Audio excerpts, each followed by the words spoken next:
Tytuł Mistrza Powiatu Piasecznego. Puchar Burmistrza Tarczyna.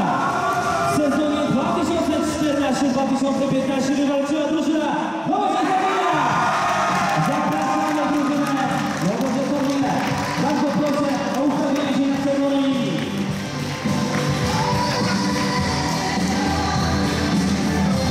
Drużyna Nowoczesna zdobyła 39 punktów. Wywalczyła 12 zwycięstw i 3 remisy. Poniosła tylko 3 porażki. Strzeliła 44 bramki i straciła 12.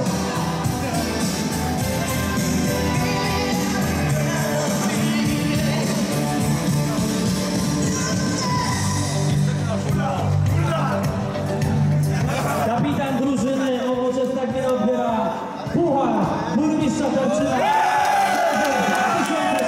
2014-2015. Bardzo proszę mistrzów 11. edycji o pamiątkowe zdjęcie.